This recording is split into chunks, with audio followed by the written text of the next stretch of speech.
Hello everyone, আজকে আমরা দেখব সংখ্যা পদ্ধতির রূপান্তর। তো কেন আমরা সংখ্যা পদ্ধতির রূপান্তর শিখবো বা দেখব, চলুন আমরা দেখে আসি। তো সংখ্যা পদ্ধতির রূপান্তর বলতে কি বোঝায়? সংখ্যা পদ্ধতির রূপান্তর বলতে বোঝায় এক সংখ্যা পদ্ধতি থেকে অন্য সংখ্যা পদ্ধতিতে রূপান্তর করাকে বলা হয় সংখ্যা পদ্ধতির রূপান্তর। তার মানে আমাদের একটা সংখ্যা পদ্ধতি আমাদের আছে, ওইটা থেকে আমরা নতুন একটা সংখ্যা পদ্ধতিতে রূপান্তর করব, মানে পরিবর্তন করব, তাকেই বলা হয় সংখ্যা পদ্ধতির রূপান্তর। তো আমরা সাধারণত সচরাচর ডেসিমাল সংখ্যা পদ্ধতি ব্যবহার করে থাকি, যাকে 10 ভিত্তিক সংখ্যা পদ্ধতি বলা হয়, যার ভিত্তি হলো 10, যেটা 0 থেকে 9 পর্যন্ত ব্যবহার করা হয়। আর আমাদের এখানে এক্সট্রা 3টা সংখ্যা পদ্ধতি দেখি আমরা, যেটা হলো কি বাইনারি সংখ্যা পদ্ধতি, অক্টাল সংখ্যা পদ্ধতি এবং হেক্সাডেসিমাল সংখ্যা পদ্ধতি। এছাড়াও আমরা নিজেদের মতন করে সংখ্যা পদ্ধতি তৈরি করতে পারি, যেটা আমরা অলরেডি দেখছি। তো এখন আমরা দেখব ডেসিমাল সংখ্যা পদ্ধতি থেকে অক্টাল সংখ্যা পদ্ধতিতে রূপান্তর, অথবা বাইনারিতে রূপান্তর, অথবা হেক্সাডেসিমাল রূপান্তর, ইভেন বাইনারি থেকে অক্টালে অথবা ডেসিমালে অথবা হেক্সাডেসিমাল রূপান্তর, মানে প্রত্যেকটা সংখ্যা পদ্ধতি থেকে প্রত্যেকটা সংখ্যা পদ্ধতিতে রূপান্তর আমরা কিভাবে করতে পারি এটা আমরা দেখব। আচ্ছা, কেন আমাদের অন্যান্য সংখ্যা পদ্ধতি দরকার? ডেসিমাল সংখ্যা পদ্ধতি আমাদের জন্য বোঝা খুবই দরকার, কিন্তু বাইনারি সংখ্যা পদ্ধতি কম্পিউটারে যে ব্যবহার করা হয় বা কম্পিউটার যে হিসাব নিকাশ করা হয় বা কম্পিউটার যে সংখ্যা পদ্ধতি বোঝে সেটা হলো বাইনারি সংখ্যা পদ্ধতি। কিন্তু বাইনারি সংখ্যা পদ্ধতি অনেক হিউজ, মানে অনেক লিখতে অনেক ডিজিটের প্রয়োজন হয়, যে কারণে আমাদের আছে অক্টাল এবং হেক্সাডেসিমাল সংখ্যা পদ্ধতি, যেটা এখন কম্পিউটারে ব্যবহার করা হয়। তো চলুন আমরা দেখে আসি প্রত্যেকটা সংখ্যা পদ্ধতি থেকে প্রত্যেকটা সংখ্যা পদ্ধতিতে রূপান্তর আমরা কিভাবে করতে পারি। তো এখানে যেহেতু 4টা আমাদের সংখ্যা পদ্ধতি আছে, সেহেতু আমরা প্রত্যেকটা থেকে প্রত্যেকটা রূপান্তর এভাবে করতে পারি, যেমন decimal two binary,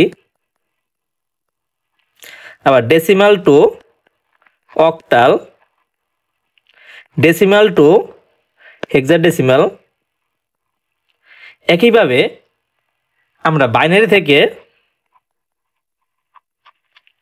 binary two decimal, একইভাবে বাইনারি টু অক্টাল এবং বাইনারি টু হেক্সাডেসিমাল, একইভাবে অক্টাল থেকে ডেসিমাল, অক্টাল থেকে বাইনারি এবং অক্টাল থেকে হেক্সাডেসিমাল, একইভাবে হেক্সাডেসিমাল থেকে ডেসিমাল এবং হেক্সাডেসিমাল থেকে বাইনারি, হেক্সাডেসিমাল অক্টাল। এরকমভাবে আমরা প্রত্যেকটা থেকে প্রত্যেকটা রূপান্তর করতে পারি। তো চলুন আমরা এর একটা সামারি দেখে আসি। তো এখানে যদি আপনারা দেখেন, এখানে দেখবেন প্রত্যেকটা সংখ্যা পদ্ধতি থেকে প্রত্যেকটা সংখ্যা পদ্ধতিতে রূপান্তর করা হয়েছে, যেমন decimal two binary, decimal two octal এবং ডেসিমাল টু হেক্সাডেসিমাল, যেটার নিয়ম সেম। তো এই 3টা যে আমাদের আছে, মানে ডেসিমাল থেকে আমরা যে সংখ্যা পদ্ধতিতে রূপান্তর করতে চাই না কেন, প্রত্যেকটা নিয়মে আমাদের সেম। ঠিক আছে, তো আমরা যদি একটা নিয়ম শিখি, যেমন ডেসিমাল থেকে বাইনারি, তাহলে আমরা অটোমেটিকলি ডেসিমাল থেকে অক্টাল এবং ডেসিমাল থেকে হেক্সাডেসিমাল সংখ্যা পদ্ধতি পারবো।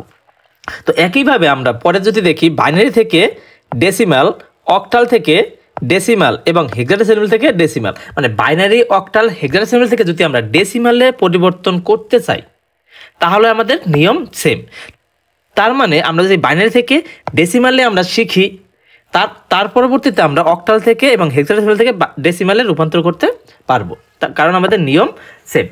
তার মানে আমরা এখান থেকে দেখলাম যে ডেসিমাল থেকে বাইনারি, ডেসিমাল থেকে অক্টাল এবং ডেসিমাল থেকে হেক্সা আমাদের সেম নিয়ম। একইভাবে বাইনারি থেকে ডেসিমাল, অক্টাল থেকে ডেসিমাল এবং হেক্সা থেকে ডেসিমাল আমাদের সেম নিয়ম। এখান থেকে যদি আমরা একটা শিখি তাহলে বাকি 2টা পারবো, এখান থেকে আমরা যদি একটা শিখি তাহলে বাকি 2টা পারবো। একইভাবে আমরা এখানে দেখতে পারি বাইনারি টু অক্টাল এবং বাইনারি টু হেক্সা আমাদের নিয়ম সেম।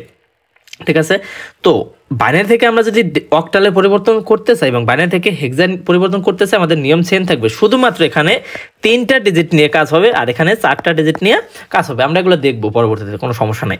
তো এর পরবর্তীতে আছে অক্টাল টু বাইনারি এবং হেক্সা টু বাইনারি। তো অক্টাল থেকে বাইনারিতে পরিবর্তন এবং হেক্সা থেকে বাইনারি পরিবর্তন আমাদের সেম।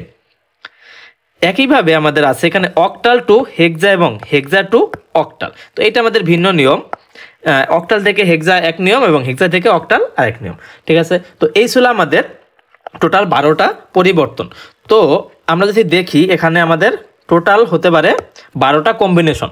ঠিক আছে, এখানে এই 4টা মিলে হতে 12টা কম্বিনেশনে আমাদের এরকমভাবে পরিবর্তন হতে পারে। তো সবগুলো পরিবর্তনে আমরা ইন্ডিভিজুয়ালি খুব ডিটেলসে ব্যাখ্যা করব।